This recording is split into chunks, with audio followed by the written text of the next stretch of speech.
Bienvenidas y bienvenidos. En esta cápsula vamos a estudiar los fundamentos matemáticos y teóricos del análisis de Fourier.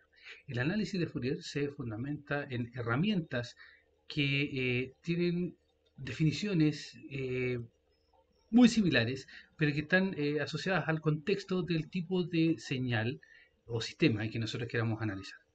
Para esto entonces, a pesar de que en el curso nosotros trabajamos con señales de tiempo discreto, nosotros vamos a ver las herramientas de análisis de Fourier tanto en el tiempo continuo como en el tiempo discreto. Y después las vamos a asociar con herramientas que ya conocemos como la transformada Z. Finalmente vamos a ver cómo estas herramientas nosotros tenemos que transformarlas a lo que se llama el análisis numérico o el análisis computacional de Fourier, que lo que nos van a permitir entonces es hacer el análisis de señales que nosotros muestramos, señales reales que nosotros mostramos de procesos de interés. ¿Cuál es la motivación para realizar el análisis de Fourier?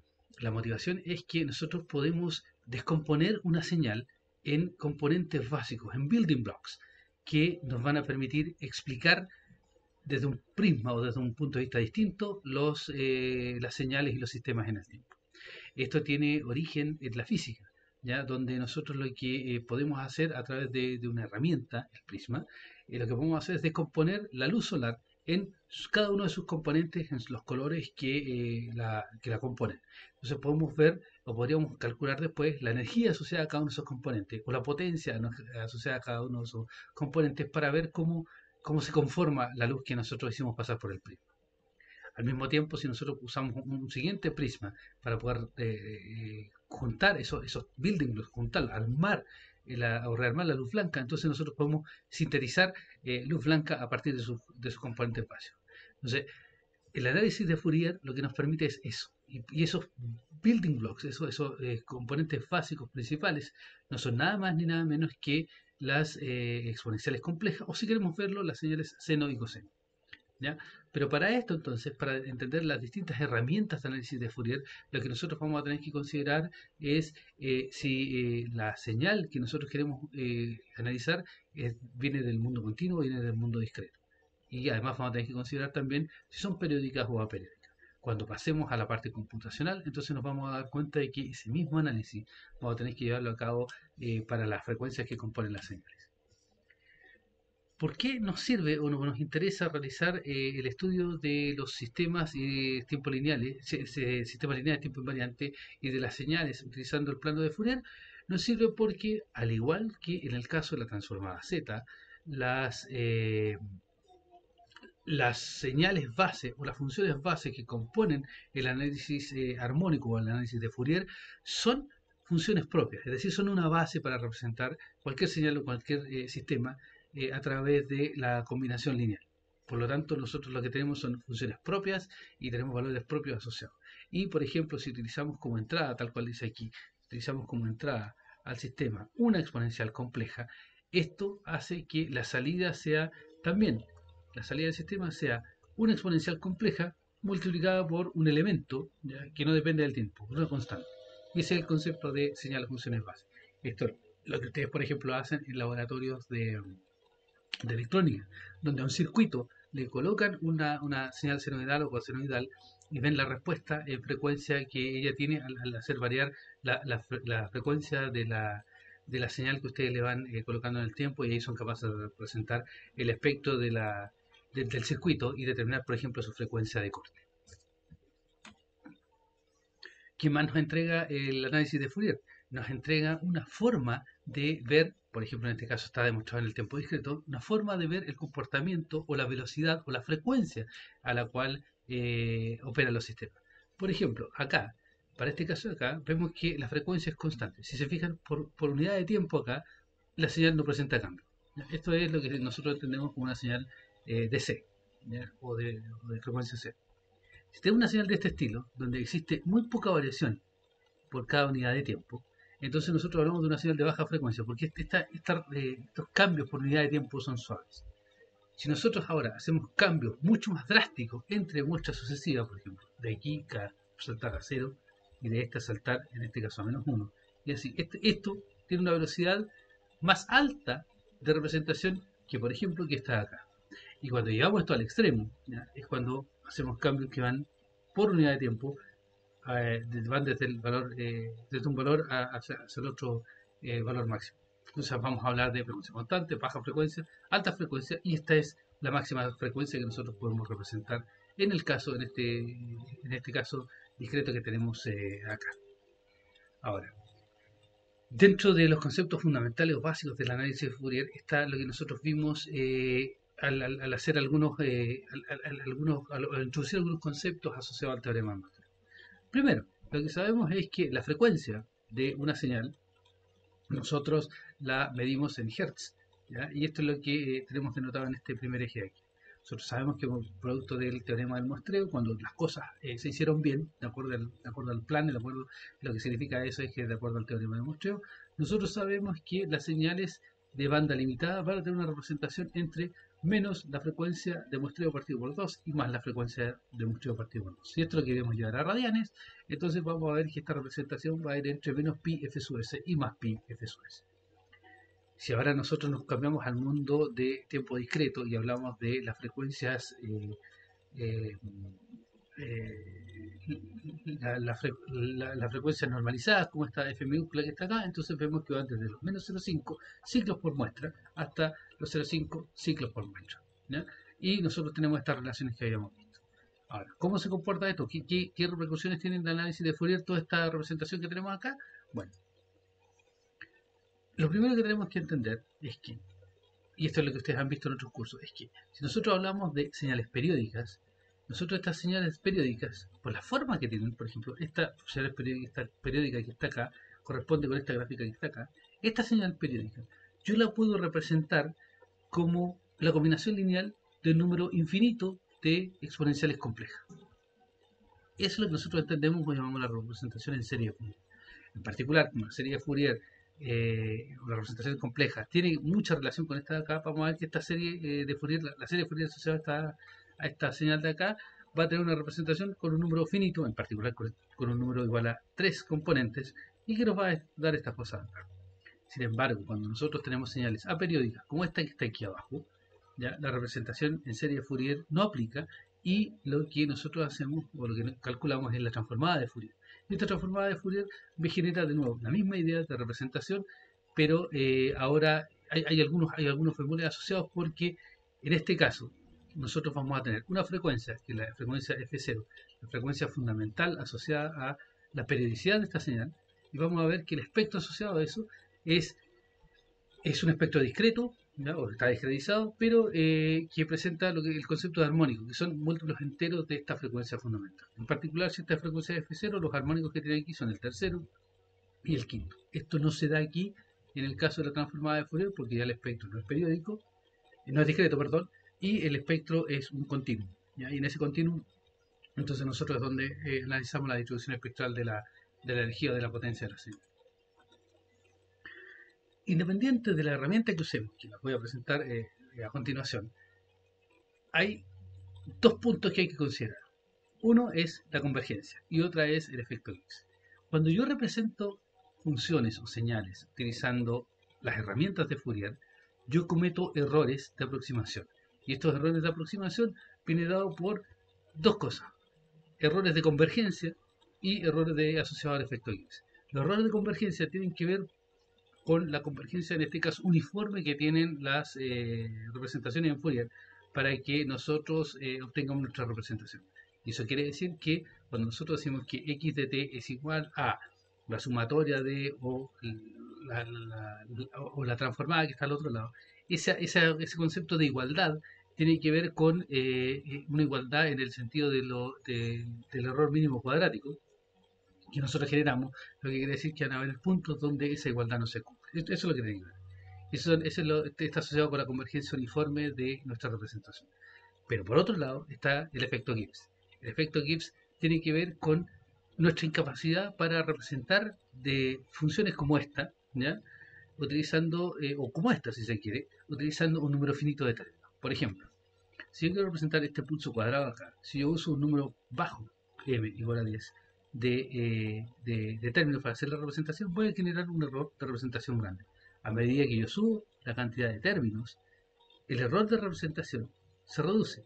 Sin embargo, tengo que pagar un precio que es que este sobrepaso y estas oscilaciones se hacen cada vez más rápidas, ¿ya? Se hacen cada vez más, más, más notorias, ¿ya? Y se producen estos puntos de alta. Esto tiene que ver con el efecto de truncar nuestra representación. A eso aspira un poco, o sea, eso es un poco lo que muestra el concepto del efecto Gibbs en la representación.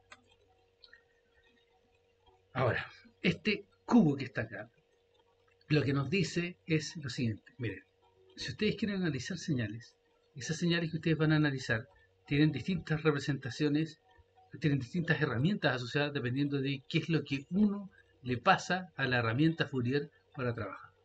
Por ejemplo, si yo tengo señales continuas, como esta x de t, yo lo que voy a ocupar para hacer mi análisis es lo que se llama la transformada de Fourier de tiempo continuo, cuya fórmula de cálculo es la que está aquí, y que me genera un espectro continuo como acá. Si yo en cambio tengo una señal, y esto es válido para señales aperiódicas, si yo en cambio tengo señales que son periódicas, como estas que aparecen acá, y estas señales periódicas son de tiempo continuo, entonces yo lo que hago es representar esas, o hacer nuestra análisis de Fourier en base a el concepto de series de Fourier. Esta es la forma de calcular los coeficientes asociados a la serie de Fourier, y estos C sub K son los que me determinan el espectro discreto de la señal en el tiempo. Mientras que esta función de acá es la que me determina el espectro continuo de lo que yo estoy haciendo. Si ahora cambio el concepto de tiempo continuo por tiempo discreto, entonces yo ahora, si tengo una señal, como está acá, una señal aperiódica en tiempo discreto, entonces yo ocupo el concepto de transformada de Fourier de tiempo discreto para hacer mis cálculos y mi representación, y este x de elevado a j omega que me aparece acá me genera el espectro. Ese espectro va a ser un espectro continuo y es válido dentro del círculo unitario del plano Z. Si yo ahora tengo una señal periódica en tiempo discreto, entonces lo que voy a usar para hacer esta representación va a ser la serie de Fourier de tiempo discreto, que me va a dar un espectro de nuevo discontinuo en el círculo unitario, como se le marca. ¿Ya? Esto lo vamos a ver en detalle aquí. Por ejemplo, si tengo una señal de tiempo continuo, y en este caso la señal periódica, yo ocupo la serie de Fourier de tiempo continuo y genero mi representación. Y aquí está lo que estaba hablando yo. El espectro, en este caso, es un espectro discreto, donde esa es la frecuencia 0 en Hertz, esa es la frecuencia f sub 0, que tiene que ver con la frecuencia fundamental o el periodo, que el inverso del periodo de acá. Este es 2 veces f sub 0, etc. Y esta es mi representación. Aquí está contenida la energía o la potencia de la señal, dependiendo de lo que estemos analizando. ¿Ya? Y estos son, se fijan, aquí está la relación de Parseval. Y aquí está el espectro. El espectro es este. ¿Ya? Se fijan, es un discontinuo, un espectro discreto. Y aquí está la integral de esto en el periodo. La integral de la señal cuadrada en el periodo es igual a la sumatoria de todos estos componentes de acá que me dan el espectro. Esta es la relación de Parseval para la potencia. Si ahora en cambio tengo señales en tiempo continuo, pero aperiódicas, el objeto matemático que yo uso para el análisis es la transformada de Fourier de tiempo continuo. Esta transformada de Fourier de tiempo continuo se calcula a través de esta integral, y aquí están nuevamente las relaciones de energía de potencia. Por ejemplo, la señal al cuadrado la integro todo el tiempo, me da la potencia, y esto de aquí. Y la integral de del módulo de esta transformada de Fourier al cuadrado me da la energía de la señal. ¿Ya? De nuevo tengo el mismo concepto. Si ahora me paso al tiempo discreto, entonces tengo una señal en tiempo discreto, calculo y en este caso es periódica, calculo su representación en Fourier a través de la serie de Fourier de tiempo discreto y tengo exactamente la misma idea. Lo que les estoy tratando de decir en el fondo es que la forma de cálculo varía un poco, conceptualmente es la misma. Si tengo señales continuas, ocupo integrales. Si tengo señales discretas, ocupo sumatorias. La forma de cálculo de cómo obtengo la transformación es básicamente la misma, haciendo los cambios que tenga que hacer de acuerdo al tipo de entrada que tenga. Y lo que me cambia aquí es el tipo de espectro. El tipo de espectro, en este caso, para las señales que a mí me interesan, que son las de tiempo discreto, esta de aquí, aperiódica, y esta de acá, periódica. Si se fijan, la periódica tiene un espectro discretizado, en cambio, la aperiódica tiene un espectro continuo. ¿Ya? Ese es un primer punto que nosotros tenemos que tener en cuenta y que algo extraño dice que nos puede estar pasando, algo distinto. Yo tengo una señal periódica acá, pero su espectro es continuo. A mí en realidad eso no me gusta porque yo quiero representar esto en un computador. Y para eso, para representarlo en un computador, yo discreticé la señal análoga y además en algún momento la trunqué. Lo mismo va a pasar en frecuencia. Yo de alguna u otra manera voy a tener que esta cosa continua que está acá, voy a tener que discretizarla y además truncarla. Y voy a tener que pagar un precio asociado a eso. La transformada de Fourier de tiempo continuo y la transformada de Fourier de tiempo discreto se relacionan entre sí. La relación es esta ecuación de acá. Esta ecuación tiene dos interpretaciones. La primera es la que ya vimos a partir del muestreo. Esta dice que el espectro de la señal muestreada es la repetición centrada en múltiplos enteros de la frecuencia de muestreo del espectro original de la señal que tenemos. Eso es lo que está ahí, eso ya lo vimos y eso corresponde. Eso quiere decir entonces que si yo tengo una señal discreta, ¿ya? Que viene de la discretización de una señal continua, yo puedo entonces calcular su espectro a partir de, por ejemplo, la transformada, si ya la tengo calculada aquí, la transformada de Fourier de la señal continua, pero lo único que hago es me centro en el rango de frecuencia que va de menos FSOS medio a más FSOS medio, evalúo esto en ese rango de frecuencia, entonces me hace cero, ¿cierto? Lo evalúo acá y lo multiplico por 1 partido por T sub S. Y esa es la forma de obtener la transformada de Fourier de tiempo discreto a partir de la transformada de Fourier de tiempo continuo. ¿Cómo lo calculo? ¿Ya? En MATLAB, por ejemplo, lo puedo hacer a través del comando FREX. ¿Ya? Y ahí está la forma de ocuparlo. Le doy la señal que yo tengo, le doy un 1 ahí, y después 2pi por un vector de frecuencia que yo voy a tener que tener entre menos un medio y más un medio. Y con eso nosotros hacemos el, el análisis. Ahora, esto es válido cuando yo asumo que la señal está parte en cero y termina en tiempo, qué sé yo, n mayúsculo. Si la señal parte desde un tiempo n1 a un tiempo n2, entonces va a tener que hacer un corrimiento y va a salir este factor asociado acá. Entonces, eso es un detalle nomás en el cálculo. Lo que sí quiero que noten es que si yo quiero calcular el espectro acá, este espectro que yo calculo con FREX, en el fondo, es evaluar esto como una función continua en F. ¿Ya? Esto habla en el fondo de que esta señal de aquí que yo tengo, en tiempo discreto, es un objeto matemático que va más allá de los puntos que yo normalmente tengo cuando tomo los datos de una señal muestra. Eso tienen que tenerlo presente a la hora de estudiar estas cosas.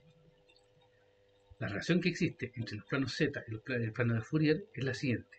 El plano Z es un plano más general y el plano de Fourier está contenido en Z. Está contenido en particular en Z igual a E elevado a J omega, que es lo que está aquí.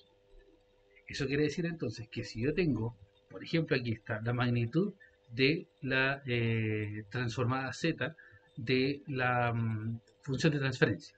Si aquí están los pólidos 0, entonces si yo hago el corte en el círculo unitario, está ahí, y yo me paro solamente en el círculo unitario, yo puedo ver esto de aquí, ahí está el círculo unitario, está el plano Z, como vemos normalmente desde arriba, están los polos y el plano 0. Esto de aquí, todo esto de aquí corresponde al plano de Fourier. En particular, ese punto de ahí corresponde a ese de ahí, omega 0. Este punto de acá corresponde a ese punto de ahí. Y al mismo tiempo, ese punto por el otro lado, ¿ya?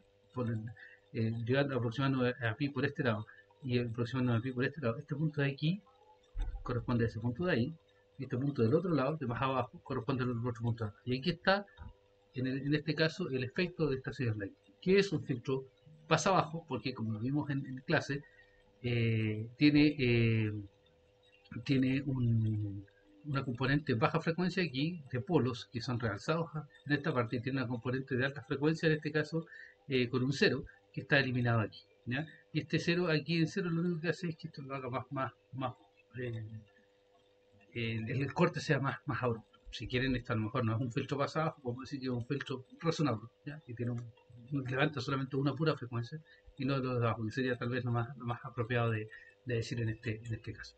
Pero esa es la relación entre los planos Z y de Fourier. El plano de Fourier aparece sobre el círculo unitario del plano Z. Y ahora entonces entramos en la última parte que tiene que ver con el análisis numérico de Fourier. Si yo quiero calcular la transformada de Fourier de tiempo discreto de una señal, yo tengo que recurrir a evaluar integrales. Eso a veces es engorroso, y si yo tengo una serie de puntos, unos 1000 puntos que yo tomé de una señal, ahí al mostrarla en el tiempo, yo no voy a tener una ecuación que me rija esa serie de tiempo que tengo. Entonces, cuando yo tengo ese problema, y tengo además el problema de que la frecuencia f es un valor continuo, y yo quiero llevarlo a algo discretizado, entonces surge la idea o la necesidad de definir o de discretizar todos estos puntos que están aquí en el ciclo unitario. En vez de este continuo, de esta variable f real que está aquí, a mí me gustaría discretizarla de alguna manera. Y aquí está el primer concepto. Discreticemos.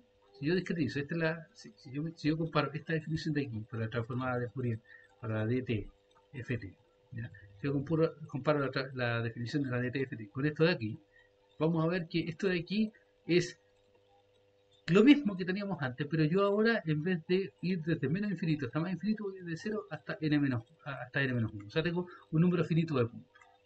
¿Ya? Esta es la definición de TFT. Y cuando yo me restringo un número finito de puntos, entonces lo que estoy haciendo es truncar. Si yo ahora introduzco un objeto matemático que se llama la transformada discreta de Fourier, que la defino así, ¿ya? Donde fíjense que estos corchetes de acá me indican que esta es una función de una variable discreta, a diferencia de esta que es una función de una variable continua. Si yo introduzco esto de aquí, la DTFT, entonces lo que estoy haciendo, ni más ni menos, es tomar este círculo unitario y discretizarlo en un número, en este caso, de puntos n. ¿Ya? Y aquí está el desarrollo asociado a eso, que lo pueden mirar en el video. Cuando yo muestreo el círculo unitario utilizando n puntos, el hecho de mostrar ahora en frecuencia tiene un coste asociado que es el que nosotros conocemos de aliasing, ¿cierto? Pero ahora aliasing en el tiempo. Eso quiere decir entonces que ustedes realicen el muestreo, se van a fijar que vamos a tener el dual de lo que es el teorema del muestreo en frecuencia, pero para el tiempo. Quiere decir que si yo muestreo en frecuencia, al pasar al dominio del tiempo, lo que voy a obtener es que la señal en el tiempo se me va a repetir en múltiplos inversos a el periodo a la frecuencia de muestreo que se da aquí. Y si yo hice bien las cosas, entonces no voy a tener aliasing. ¿Ya? Aliasing ahora en el tiempo. Esto hace entonces de que yo defina ahora un objeto matemático que es la DFT, la transformada discreta de Fourier, que lo que hace es, si a mí me dan un vector de n puntos, yo voy y aplico esta fórmula de cálculo que está aquí, a esos n puntos, en realidad aplico esta fórmula que está aquí. Ya, aquí me dan n puntos, desde 0 hasta n-1, que son estos de acá para mi señal. Aplico esta fórmula de cálculo, donde ese w de n es e elevado a j2pi partido por n, y ahora multiplico por k y n. Ocupo esta fórmula de cálculo y obtengo la transformada discreta de Fourier de esta señal. Y eso va a ser el x de k. Cuando yo hago eso, entonces, lo que tengo en el fondo es que el espectro de aquí, de la transformada discreta de Fourier, perdón, de la transformada de Fourier de tiempo discreto, que era continuo, lo que yo hice fue simplemente discretizarlo, ¿ya? En frecuencia. Y eso es lo que obtengo acá. Y la relación que existe entre ellos es la que está aquí. Se fijan que aquí está expresado de manera súper directa. La DFT es exactamente igual a la DTFT, la transformada discreta de Fourier, es exactamente igual a la transformada de Fourier de tiempo discreto en aquellos puntos en que los que yo realicé el muestreo. Cuando yo hago eso, es la misma relación que ustedes conocen para el muestreo del tiempo. Cuando yo hago eso, entonces, lo que yo obtengo es, por fin, la discretización de mi representación frecuencial de la señal. Ahora, el único problema que hay con la DFT es que requiere mucho tiempo de cálculo. ¿Ya? Y este mucho tiempo de cálculo, si yo lo expreso de forma matricial, por ejemplo, aquí tengo un vector aquí tengo un vector de 8 puntos, que van desde el 0 hasta el 7. Es un vector en el tiempo de 8 puntos. Yo para calcular la DFT aplico esta fórmula de aquí, ¿ya? Y aplicar esta fórmula de aquí, yo en realidad la puedo expresar como este producto de matrices y vectores, ¿ya? Si se fijan en este producto de matrices y vectores, cuando yo aplico esta matriz WX grande, la W de 8 se llama esto, porque son 8 puntos acá, si yo la miro, tiene un montón de simetría. Si yo me voy a los ángulos, fíjense, esta matriz de acá, hay muchas cosas que se me repiten. Por ejemplo, ese de ahí se repite acá, se repite acá, se repite acá. sea, hay mucha repetición y por el otro lado hay mucha simetría. Fíjense en la simetría que hay aquí. Esto, ¿ya? Fue notado por alguna gente y se dio cuenta de que en realidad cuando yo estoy en este caso aquí, esta matriz que está acá, la matriz W8, es exactamente igual a W4, W4, la partición de la matriz, D8, W4, W4. O sea, aquí tengo el twiddle factor, como se llama aquí, de 4, que viene de que el W de 4 es igual al W de 8 cuadrado. Y este D son estas matrices así. Y aquí está la simetría. Es 1, W de 8, W de 8 cuadrado, W de 8 al twiddle. Cuando esto, y esto me permite reordenar las cosas. ¿Qué es lo que estoy tratando de decir en el fondo? Es que si yo quiero calcular la transformada discreta de Fourier utilizando esta fórmula, lo puedo hacer, pero es lento. Existe un algoritmo que se llama FFT, la transformada rápida de Fourier, que permite hacer exactamente este mismo cálculo, pero muchísimo más rápido, porque ocupa o explota toda la simetría que hay aquí y un algoritmo que me permite reordenar los datos. Ese algoritmo está más o menos graficado aquí. Tomo los datos, los reordeno, se fijan, aquí están los pares, aquí están los impares, y los meto a un cálculo recursivo, donde calculo de nuevo la DFT, pero con la mitad de los puntos. Y aquí calculo de nuevo la DFT con la mitad de los puntos, en este orden. Ahora, estos 4 puntos de acá, los meto acá de nuevo dentro de un algoritmo de DFT que me va a partir los pares arriba, los impares abajo, y voy a hacer el cálculo de nuevo. Y después simplemente los reordeno. Y así entonces, al hacer esta reordenada multiplicada por algunos elementos de acá, yo voy a obtener, si se fijan, la transformada discreta de Fourier de la señal.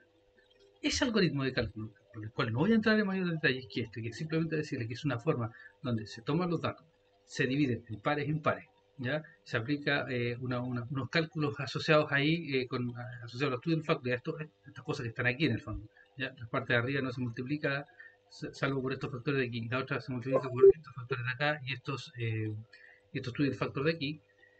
Ese algoritmo es el que yo ejecuto una y otra vez, ya hago el proceso de decimación, la mitad, la mitad, la mitad, y después reordeno, me permite calcular la transformada discreta de Fourier.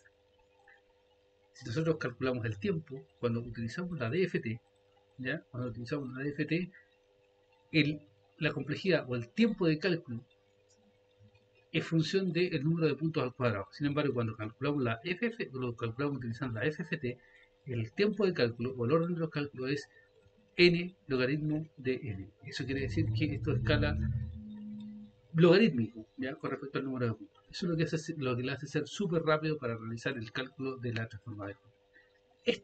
Esta herramienta, la FFT, es la que nosotros vamos a utilizar finalmente para realizar nuestros cálculos cuando nosotros tengamos una señal que mostremos desde el mundo real y al cual nosotros queramos hacerle el análisis de frecuencia. Pero para eso hay que tener bien claro, y eso lo vamos a ver a través de ejercicios, cómo hago el análisis cuando a mí me entregan una señal continua, una señal discreta, si es periódica, si es aperiódica. Tengo que saber cuál de los distintos sabores del análisis de Fourier es el que tengo que utilizar para poder realizar las operaciones. Con esto terminamos nuestra cápsula.